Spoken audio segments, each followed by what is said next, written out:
მუჩა პირველ რიგში დიდი მადლობა რომ მოიცალე და მოხვედი.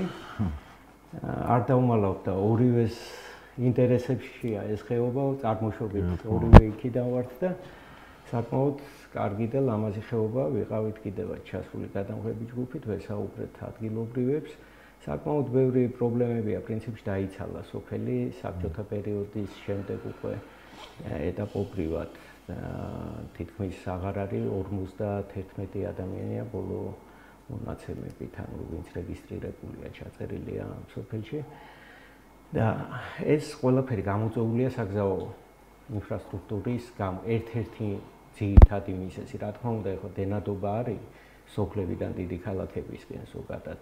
სოფლიო პრაქტიკაც არის ესეთი, მაგრამ ყოველ შემთხვევაში ამ ხეობაში აშკარაა, რომ და ჩვენც ვიცით უკვე ჩვენი ბავშვობიდან გამომდინარე, რომ გზამ დაცალა პრინციპში ჰესის დაგუბებამ დააშორა, ასე ვთქვათ, სოფელი ცენტრებს.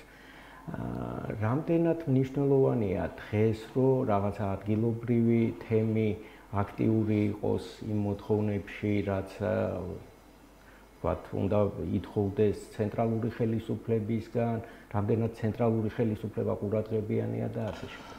მადლობა მოწვევისთვის და ამ საკითხის გაშუქებისთვის, იმიტომ რომ მართლაც ჩვენი ფესვებია, ჩვენი ტკივილია, რაღაც მიმულები ვართ აშკარად ჩვენ ამ გეოგრაფიას. მე და ჩვენ საბის ხალხიც იქ თუნდაც ერთ-ერთ ვატარებით ზაფხულობით. და ეს კავშირი არსებობს. რაც შეეხება კითხვას სათემო ინტერნეტიზაციამ დამანახა ერთი კაი რაღაც გზა, იმიტომ რომ ამისთვის ჩვენ მოგზაურობთ სოფლიოში და ეს არის მოდელი, რომელიც მიმართულია იქითკენ, რომ რაღაცა გჭირდება შენ თვითონ აკეთებ ამ პრობლემის ამოწევასაც და მოგვარებისკენაც და ეხლა იგივე ხდება თაში ყოველთვის ალბათ ესე იყო, იმიტომ რომ ერთიანდებოდა თემი თუ გჭირდებოდა ხიდი ამის თემი აკეთებდა, გზასაც უთევდა და დღესაც სოფელში რაღაც რო გვიჭირს და დავუშვათ წყალი საერთოდ გზა ძირითადად ხელი ხდება ხოლმე ამის გაწმენდა ძალიან ხშირად რომ გზა გავიკვლიოთ და რაღაცა გააწოდება მოვნახოთ. ამიტომ ალბათ ეხა ის რომ თვითმმართველობა ამუშავდება თავისით და რატომაც ლოკალური ხელისუფლება რომელსაც ძალიან ბევრი თავის კიდე და ჩვენერი ძალიან ბევრი ყავს ასე ვთქვათ მოსწავლეები, ხო და ბევრად უარესიც ეხა იმიტომ რომ შევადრო ჩვენი გამოწვევები იგივე ხახაბოს ან მიღმახევის ან გორშეღმას ან არხოტის გამოწვევებს ეხა სულ სხვა ისე გეომეტრია იგივე უკანაფშავშიც ხო ამიტომ ჩვენ არ ვართ ხა ისე შორს საბედნიეროდ ჩვენ არ ვართ ისე მაღლა როგორც არის დაუშვათ ეს ლოკაციები და ჩვენთან ზამთარი სხვანაირია არც ისე შორს ვართ ამიტომ უფრო მარტივად შეიძლება ეს მოგვარდეს და ჩვენი სიახლოვე იგივე დუშეთის ბაზართან იგივე ცენტრალურ ტრასასთან იგივე ტურიზმის რაღაც ამ ნაკადებთან გუდამაყართან იგივე მაღაროსკართან შეიძლება იგივე სიმრავლე ჩვენთან ამ ძალიან ბევრი ისტორიული ძეგლის რომელიც სამწუხაროდ ალბათ არ ჩენდას ვენახის კი არ გვაქვს და არც ვიცოდით მისი არსებობის შესახებაც ხო აი ეს ყველაფერი იძლევა იმის საშუალებას არის გამოწვევები რა თქმა უნდა თუმცა იმის აქ რაღაც ნიშა მოიძებნოს რომელიც მოგცემს საშუალებას რომ იქაურობა გადავაჭროთ იმიტომ დღეს როგორც ვიცით ყველაფერი თუ როგორ არის ატყევებული მინდვრები რო არა ხა ის ხალხი ვინც არის ალბათ 10 წელიწადში უკვე მინდვრიც აღარ დარჩება რაღაცა მოხდა ფიზიკურად ან საქონელმა მოძოვოს ჭალებიც კი ატყევებულია ხო ასე რომ თვითმმართველობა ნიშნავს იმას რომ ის ხალხი ვინც წამოსულია ის ხალხი ვინც სტაბილზეა უნდა ყველა გაერთიანდეს შინაურია ძალია თუ სიძია თუ ვინც არ უნდა იყოს ყველა უნდა გაიგოს რომ ხა დიდი ქალაქები უფრო გამოუსადეგარი ხდება ცხოვრებისთვის და სოციალისტვის და ვფიქრობ რომ იგატარებული ერთხელ პლუს 2 დღეს უდის ალბათ სიცოცხლისას ამიტომ ეს მომენტებიც არის ის მომენტებიც არის რაღაც სენტიმენტებია რა თქმა უნდა თუმცა კი რა თქმა უნდა ეს ხარჯებთან არის დაკავშირებული თუმცა ეს რესურსებიც უნდა გაერთიანდეს და ყველა ერთობლივი ძალის ხმებით მათ შორის ადვოკატირებით მათ შორის კავშირების შექმნით ინტერესების გაჩენით ას გაერთიანებით უნდა მოხდეს აუცილებლად იმიტომ სხვა გზა ყოველთვის ჩვენ ხეობა სხვა გზა ნამდვილად არ აქვს და იმედია ეს შენარჩუნდება ეს ესე თქვა ენთუზიაზმი და რაღაც ისე მარტოები არ დავჩებით ან რაღაც არ დავიშლებით სოფლებად. კი. ერთი რაც მენიშნათ, ну ჩვენ ამ პროექტების ფარგლებში საკმაოდ ბევრ რაიონებში დავდივართ, ბევრ სოფლებში ჩავდივართ და რაც მენიშნა მოსახლეობა განსაკუთრებით არის, ანუ ასე ვთქვათ, გაგებით ეკიდება იმას, რომ რაღაც ხელისუფლებასაც თუ რაღაც სხვადასხვა პრობლემები აქვს, აი რაც შენ თქვი, ხო? საკმაოდ რთული რელიეფის მუნიციპალიტეტია და საკმაოდ ბევრია მსგავსი პრობლემებით. გაგებით ეკიდება და ამბობს, რომ ნუ კი სკოლა არ არის, რაღაც არ არის, მაგრამ ერთი რასაც ითხოვენ ეს გზა იყოს, ცენტრალური გზა და აი ამ თავის ასე ვთქვათ, სოფლის დახმარების პროგრამებსაც, რომლებსაც ზოგი სკვერების კეთილმოწყობაში იყენებს და ასე შემდეგ, იყენებენ ცენტრალური გზის რაღაც თუნდაც სეზონური რეაბილიტაციისთვის. მუგზარ გზები და გამოდი გზები გავყოთ ორად, ცენტრალური გზა, რომელსაც ალტერნატივა არ აქვს ამაზე. უბრალოდ ხაი რაჭას შევადართ მეგობრებს აქვთ იქით სოფლები, სახლებამდე მივიდა ბეტონის გზები, ხო? ალბათ ეს პროცესი ჩვენთვის და გვიან დაიწყო, იმიტომ რომ ალბათ მოსახლეები ხარ რო შევადართ მაინც და მაინც არ მგონია რა რაჭა კი სოფლები დიდია, მაგრამ მოსახლეობის კუთხით ზამთარში ბევრი ხალხი არ რჩება არც იქ. მაგრამ ეს პრობლემები უფრო მოგვარდა, არ ვიცი ეს სიბრალეა, რას მივაწეროთ. გეოგრაფიულად თუ შეცვალოს ერთ-ერთი ყველაზე დიდია, თუ ყველაზე დიდი არა მე მგონი, იმედ და შედარებით არ ვიცი. დაახლოებით მეორე ადგილზეა. მაგრამ ცენტრალური გზა რომ მაინც იყოს ბეტონის და ასე ვთქვათ, საიმედო, ასე ვთქვათ, იმიტომ რომ იქ რომ მოვდივართ, მოვდივართ ბავშვებით, მოვდივართ სასაფოს იმედად, იგივე მაღაზია არ არის, არაფერი არ არის, ხო? ეს გზა ნიშნავს იმას, რომ მე ამისგან იქნება მეტაგრება დაზრული, იმიტომ რომ ეხლა თუნდაც ჩემ საკუთარ შვილზე ალერგიის გამო რაღაც ისეთი ქონა შიშების რაღაც მომზადებული მოვდიოდნენ. მამა ჩემი ამიტომ ყოფდა ბოლო პერიოდში ისიც ზემოთ იყო და სასაფოს მოსვლა იქაც პრობლემა იყო, ანუ ყველას შევარის წერია და საერთოდ ცუც ფიქრობ, ის თუ ის უნდა იყოს მზად, ხო რა თქმა უნდა. ამიტომ ეს გზა ნიშნავს მინიმუმ იმას, რომ ის ხალხი, ვინც დაუშვათ ფიქრობს, რომ თუნდაც რა გააკეთოს პენსიაში გასვლის შემდგომ, ან უფრო მეტად ავიდეს და მეტად ჩამოვიდეს, დათესოს თუნდაც სუფთა ბიოლოგიური პროდუქტი მოიყვანოს თავის ეზოში. ეს ხალხი უფრო მეტად ავადა ჩამოვა, იმიტომ რომ დღეს ჭირდება შენ სპეციალური ჯიპი, განსაკუთრებით გაზაფხულზე, იქ ახვიდე, ჩამოხვიდე, რაღაცა წაიღო, წამოიღო და ასე შემდეგ რა. საკმაოდ ძვირი ჭირდება ეს ტრანსპორტირება ამ ყველაფერი. მინიმალური თითო 100 და მოდი თქვათ ეხლა ჩვენც ყველა ამას ვაკეთებთ, 200-300 ტარისკებით თავის საწვავიან რაღაც ყველაფრიანად. ხო, ეხლა როცა ეს დაგიждდება 40-50 წელი, ბევრად მარტივია ხალხი. შაბათს ასწავლოთ დასვენებას უყურებს თავი დავანებოთ სულთა ჰაერზე მუშაობის და ყველაფრის გარეშე. მეორადი გზები არის ძალიან დიდი პრობლემა, მე ესე მგონი, იმიტომ რომ შიდა სოფლის გზები არის ძალიან გაუბედურებული და ეს ყველაფერი კი ჩვენ მონიშნული გვაქვს და უკვე ხშირად ფუჭდება, იმიტომ რომ ეს არის ჩვეულებრივი მიწიანი გზები, მოხრეშილი ის ზოგან არა და გზების საძოვრებისკენ და დაკეტილი სოფლებისკენ, იმიტომ რომ ესეც პოტენციალი ესე მგონია ჩვენ, იმიტომ რომ კი ეს 10.000 შეიძლება რაღაც ფული იყო ერთი 10-15 წლის წინ, მაგრამ დღეს ეს ფული ჩავთვალოთ, რომ თითქმის რამდენი მანქანა ხრეშია. 4-3 შეიძლება. კიდე პლუს მოგებაც უნდა დარჩეს თავად მინუს გადასახადები კიდე შეღავათები არის, მაგრამ ეს საკე ამბავია საერთოდ. ამიტომ ის რომ საძოვრები გაიხსნას, რომ ვიღაცა შეიძლება თუნდაც კომერციულად იგივე მანევრიდან შეიძლება სხვაერდან დვანისთან ამოიღოს საქონელი გააჩეროს, რომ მოძრაობა იყოს, ელემენტარული რაღაც ინტერესი იყოს, რომ რაღაცა იქ შეიქმნას და ეს ბალახი ტყუილა არ ატყევდეს და ბოლო-ბოლო აქეთა მაინც გადარჩეს, იმიტომ რომ არის იცი იგივე სახნაური, რომელიც ატყევებულია, ყველაზე დიდი იყო მე მგონი, იგივე უბანი, იგივე საყვირალი, იგივე მის გაღმა რა ქვია, ხირაუშა, რა ვიცი, აკანები, მის მინდვრები რაც იყო, სულ ატყევებულია, ბილიკებიც კი დაიკარგა. კი, მართლაც ვეღარც გაივლი უკვე. ვეღარც გაივლი. ჩვენ ბავშვობაში ორი ნახევარი იყო სმარტოჩეს სოფელში და ერთმანეთს ცილობა იყო, რომ იქით ნუმერები აღმოღმაგარი, აღმა არ გარიყო და ასე შემდეგ და შუა იმაში რა ვიცი, ყველგან ისენია გარდილი ხეები. ამიტომ გზების ამბავი ისეთი ამბავია რა, ეს არის საკვანძო საკითხი ალბათ, ეს თუ არ გაიხსნა, ჩვენც ამაზე ვართ კონცენტრირებული და ამისთვის ვაგროვებთ რაღაც ჩვენ მუზა და დივიჯენდა რაღაც ფულის ვექნება. არაფერი არ გვეშველება რა და ამიტომ ალბათ გზების ამბავი, ხა იგივე ინტერნეტიზაციის გამო ყველგან ვიყავით თებში, აბსოლუტურად შემიძლია ყველა სოფელში ვარ თითქმის ნაყოფი. რო გითხრა რომ ხა აი ეს პრობლემა ყველგან დგას, მაგრამ ეს ბოლო ცვლილებები რაც გააკეთეს ხეხრსურეთის გზამ ძალიან არსებითად შეცვალა რაღაცეები, უკვე ტურისტებსაც ეთყობა, მსუბუქ მანქანებსაც, უკვე შაბათ-კვირას ბევრი ადამიანი მოდის უკვე აშკარად და მიდის, რაღაცა სააგარაკე შეეძინა უკვე დატვირთვა და გამრავდა დასასვენებელი სახლები, ანუ ადამიანები აქ შეფასანაურისკენ მიდიოდნენ დასასვენებლად რაღაც აფულობით, ეხლა ვაკეთ ძალიან ბევრი ხალხია. ამიტომ ეს ამბავია ალბათ გასაკეთებელი, რომ გზება უნდა მოიყვანოს ეს და მინიმუმ კიდე წასული ადამიანები მობუდნენ თავის ტურნებთან ერთად და გარშეს მოთხოვნა იგივე სოფლის პროდუქტებსაც ყველაფერი ჯაჭვში რაღაცა შედეგს მოგცემს რა. კი. ნუ რამდენითაც ვიცით, პრინციპში არსებობს თვითმმართველობა, თუმცა მას რაღაც გარკვეული იგივე ცენტრალური გზის რეაბილიტაციის საკითხი მის ფარგლებს გარეთ გადის, ხო?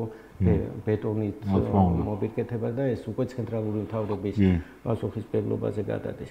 ცენტრალური მთავრობა, 10 წლეულებია, რაც ჩვენ გვახსოვს, ამ გზისთვის არავის არ მიუხედია და არც მანამდე იყო ჩვეულებრივი მოხრეშილი გზა იყო საბჭოთა პერიოდშიც, ხო? მის მერეც ნაკლებად მიექცა ყურადღება.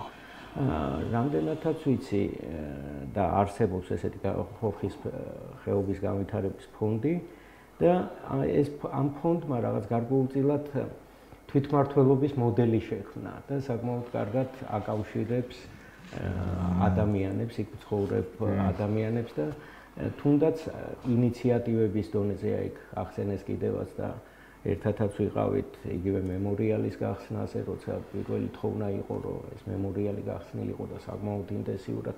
აი, რამდენად შეგვხედრია და რამდენად არსებობს დღევანდელ პოლიტიკურ, ასე ვთქვათ, სივრცეში ის, რომ კონკრეტულ თემებზე ორიენტირებული პრობლემების მოგვარების რაღაც გარკვეული სქემები იყოს. იმიტომ რომ დაპირებები ყველასგან გვესმის რა. ნუ დაპირება ალბათ ნორმალურია, მივეჩვიეთ ამას ყველანი ისეთი ემოციურობა გვაქვს ხშირად. ვიყვირს არავისგან. მოდით იმაზე ერთი რაღაც ვთქვათ, რომ ჩვენ არა ვართ დიდარი ქვეყანა და მოლოდინები არც უნდა ბავშვები არ ვართ. და ხედავთ ყველა ბიუჯეტი ღია რო იგეგმება ნოემბერში იწყებს პროცესი და ყველა შეუძლია ჩაერთოს და ნახოს არაფერი არ არის დამალული რა. რეალობა ჩანს, ამოცემულობა გველოდება და ეს მოცემულობა იქნება შინაარსობრივი და გაიხანის სამწუხაროდ, ხო? ამიტომ მოდი ვთქვათ რა, ჩვენ თუ არ მივხედეთ ჩვენ საკუთარ პრობლემებს და ამაში არ ჩავერთეთ და მაქსიმალურად ესეთი მომჭირნეობით და კარგად არ დავხატეთ ჩვენი ფული, შედეგები იქნება უფრო გვიან და უარესი, ხო? შვილები გაგვეზარდა, გაგვეზდება, არა გაგვეზარდა შვილები და უკვე ისთავო რომ შეუძლია თვითონ წამოვიდა ჩვენ გაიხდეს დაისუნა ჩვენ ნებართვის გარეშე ასე ვთქვათ, პირობითად მოდი ესე ვთქვათ. მაგრამ რა მინდა თქვა, თვითმმართველობა მოდი ამას დავარქვათ, უფრო მე დავარქვენდი ადგილობრივ ლიდერებს შეიძლება, ადგილობრივ ჩემპიონებს შეიძლება, იმიტომ რომ რო არ ამ ხალხის ინიციატივები და ენთუზიაზმი ხო ეს ყველაფერი არ მუშაობს. მარტო ის ორგანიზაცია იქნება, ორგანიზაციის შექმნაც შეიძლება იყოს ერთჯერადი ინიციატივა და ჩაქრეს როგორც კი რაღაცა მორჩება, ხო? უნდა იყოს შენარჩუნებული ის მუხტი, რომ ყველას უნდა ქონდეს პასუხები, რა ხარ, მოდი შენ ეს ამბავი აიღე, 3 წელი ხარ ამ გამგეობაში შენ ამის წევრი ხარ, მოდი ეს ამბავი ატარე შენ რა. კი, ჯიბიდან ძალიან ბევრი ფული დაგედია შენც ისე რომ საერთო ფულში არ გამოჩინა და ხარჯებზე არ პრიმანია შეიძლება, მაგრამ ოჯახს ვაკლებთ ამ ყველაფერს, ხო? საკუთარ თავს ვაკლებთ და საერთო საქმისთვის იხარჯება. განა ვინმეს ამას ვაკვედრებოთ, ვამბობ, რომ ძალიან ბევრი დეტალია, რომელიც ამ ყველაფერში არ ჩანს, მაგრამ ეს მომენტია ალბათ ყველაზე მთავარი, ეს მუხტია, რომ ერთმანეთს ხარი მივცეთ და ჩვენი მეზობლებისთვის, ჩვენი ნაცნობებისთვის, ჩვენი ხეობელებისთვის, ჩვენი სოფლებისთვის რაღაცა ისეთი გავაკეთოთ, რომ ამან შეცვალოს როგორ თამაშის წესები. იმედი გააჩნდეს, იმიტომ ყველაზე მთავარი დღეს ალბათ უფრო არის ისო ხელჩექმნელები არიან ეს ადამიანები. ვიღაცამ შევა ჩათვალოს რაღაც წასასვლელი ასა და არა ხან ამგონია რომ ესე იყოს, იქ რაღაც აბავში გაურობას და შეხედავთ ახალგაზრდებს, რომლებიც სამწუხაროდ დაოჯახებულები არ არიან. აი ეს ყველაზე სუდი რომ ეს ხალხი იქ არის. შეხედავთ ჯალღონის სავსე მამასოს ხარ აბიჭები იყვნენ ეხლა ჩამობერდნენ, ხო? ამინდა სახელები და გვარები დავასახელო, აი გული მოგიკვდება, იმიტომ რომ რაღაც ვარსკვლავების ბიჭები იყვნენ. მართლა რომ წინავდნენ და ოჯახების გარეშე არიან, შვილების გარეშე არიან და ეს პერსპექტივება კლავს ალბათ ამ ყველაფერს და ეს უნდა შეცვლილიყო. და ეხლა იგივე მე მგონი პირველი პროექტი იყო ის ხიდის ამბავი, რომელიც რაღაცა შეცვალე და ეს ადვოკატების შედეგი იყო. ამიტომ მგონია რომ ეს მოდელი ალბათ კარგი იქნება თუ სხვაგანაც გაზიარდება და მთავარი ამაში ჩაერთოს ადგილობრივებთან ერთად ის ხალხი ვინც არის სხვა რაღაცებით დაკავებული. აქვს შეხება სხვადასხვა მიმართულებებთან, აქტიურები არიან სხვადასხვა რეალიზებულები არიან ამათ მიმართულებით. რომ ეს იყოს რაღაცა ხეობის ადროშო იქნება თუ სათემო ორგანიზაცია იქნება თუ რაც იქნება რომ ან ხმა გამოიტანოს იქიდან ან აგლობეს მიეხმარონ ან რაღაცა ძალები თუნდაც 10 ლარი შეგროვებულიც უკვე რაღაცა საქმეს ცვლის, ამიტომ ორგანიზაცია თქო აუცილებელია, თუმცა აუცილებელია მოიძებნოს კარგად ის ლიდერები და მათი ჩაბმა და მათი წახალისება ალბათ მნიშვნელოვანი. და რამდენად პერსპექტიულად თვლი, რომ ამ ფონდმა შეძლოს გარკვეულწილად წეგანაც ვახსენე, აი გარკვეული მოდელის, თვითმმართველობის მოდელის საბოლოო ჯამში გამართლება და ну რა თქმა უნდა ფინანსების მხრივ საკმაოდ რთულია ზოგადად იმ პრობლემების მოგვარება, რაც იქ მოსახლეობას აქვს, მაგრამ იყოს მაკოორდინირებელი, თქვა მედიუმი, თუნდაც ადგილობრივ მოსახლეობას, თვითმმართველობას, ცენტრალურ მთავრობასა და ასე შემდეგ. ხიდის როლს ვერ გაიქცევ ეს ორგანიზაცია, იმიტომ რომ ერთი მარტივია მათთვის დუშეთში მისვლა, ვიდრე დაუშვათ ხორხინა გამოსვა დუშეთში შეხვედრაზე. მეორე მათთვის მარტივია ადვოკატები, რომ მათაც გამოცდილება არიან პროფესიონალები და მათთვის ჩახედვა ალბათ მიმართულებით და თუნდაც ინფორმაციის გარკვევა ძალიან მარტივია, ხო? ჩვენი ორგანიზაცია რო არ ვიყოთ ხე ხალხდება შეინით, თითოეული წევრი უკვე ისეთია რა, ისეთი პოტენციალი აქვს, რომ ნებისმიერი მიმართულებით შეუძლია ყველა ინფორმაცია მოიპოვოს, ჩაერთოს, კითხვა დასვას და პასუხი მოითხოვოს, ხო? ეს არის ძალიან მნიშვნელოვანი ალბათ. ჩემთვის მაინც გეჯობია ალბათ, რომ მეტი ჩართულობა იყოს შეიძლება საჭირო, შეიძლება ვიღაც დავუშვათ ჩვენ ვჩნდებოდეს ჩვენი წარმომადგენლები რო ყავდეს, თუნდაც ვინმე დუშელი ჩვენი ხეობელი რომ საკრებულო სხდომებზე ივლის და მეტად მოითხოვს რაღაცეებს და მეტად მოისმენს რა. იმიტომ რომ ეს თუ არ მოხდება, მეგონა თვითმმართველობა ვერ ამუშავდება, იმიტომ რომ დღეს რაც გვაქვს კი ეს არის საწყისი ის არის, მაგრამ თუ არ იქნება პროაქტიული აქტიურობა, ასე ვთქვათ, მოსახლეობის მხრიდან და რა მოლოდინის რეჟიმში ვიქნებით, ყოველთვის მივიღეთ იმას, რასაც დღეს ვიღებთ რა. ამიტომ საბედნიეროდ ვართ იმდენი დღეს, რომ ამის ძალა გვაქვს და არ ვართ ცოტა დარჩენილი 10 ოჯახი, იმიტომ ეს უკვე საერთოდ იქნებოდა. ამიტომ რაღაცა ემართებიდან განსხვავდეს და წარმოსულები რა იმიგრანტები ძალიან ბევრია გვეხმარებიან იგივე ხალხი ჩართული ამ პროცესში ძალიან გულშემატკივრობენ. აი ყველა ეს პოტენციალი უნდა გააძლიერდეს, გაერთიანდეს და ეს შედეგი დადოს რა, თუმცა ხო, აი მე მგონია რომ ოშტოში მე გზნობ რომ გამგებ მაცაცოს კავოდე მაცაცოსგან არის რაღაც ხარდაჭერა და ინტერესი და რაღაც ისეთი აზარტულად გვეთანამშრომლება და გვემუშავება და მადლობა ამისთვის, ნამდვილად, რომ არ ქონდა ეს მოლოდინი, ველოდებოდი უფრო რაღაც ისაც რა ქვია ისეთ მიდგომას უფრო რა, მე ჩემი საქმე მაგ შეშესახების მიხედე რა. მაგრამ არა, რა ვიცი, იგივე ამოსდა ხეობაში ისა და ნახოთ, აი შევაჯამოთ, მე მაინც მონია რომ ძალიან ხა ესეთი ბევრი არაფერი გაიკეთებია ძალიან რო არის რაღაცები შეცვალეთ, თუმცა რაღაცები იმედით გაჩნდა როგორც მინიმუმ და შევაჯამოთ ალბათ შეიძლება ერთ გაზაფხულზე ვსა დავიწყეთ ჩვენ აი შევაჯამოთ ეს შედეგები რა იქნება, რეალობა უყოთ, ნამდვილად თქვათ რომ რა გვიჭირს, რა ვერ გავაკეთეთ, რა არ გამოგვივიდა, რა არის საჭირო დამატებით და ასე შემდეგ. თუმცა მგონია რომ ალტერნატივა ორგანიზაციის არსებობს მგონია რომ არ აქვს სამწუხაროდ. ეცხრად. ყველას ეზარება ეს ამბავი არის ისეთი სოციალური ისეთი საქმეა რა, მაგრამ რას ვიზოთ. კი ბატონო. განსაკუთრებით ჩემი ცოლი არის ძალიან ისეთი რა ქვია, გაკვირვებული ამით, რას ველოდები ამისგან, ძალიან პრაგმატული ადამიანია ჩემი განსხვავებით. კი, ნუ შენ აღნიშნე კიდევაც აქ სენტიმენტებიც არის და თუნდაც სიყვარული შენი კუთხის მიმართ. რა თქმა უნდა, ეს ბევრის განპირობებელია. ძალიან დიდი მადლობა, როგორც თქვი, ერთ წლის შემდეგ კიდე შევაჯამოთ, მეც დიდი სიამოვნებით კიდე მოგიწევ და ვისაუბროთ ერთ წლის შემდეგაც რა მოხდა და რა გაკეთდა და რა შევცვალეთ, რა გავაფუჭეთ, რა იგივე. კი ბატონო. ძალიან დიდი მადლობა მიზა, დიდი მადლობა წარმატებები ჩემს.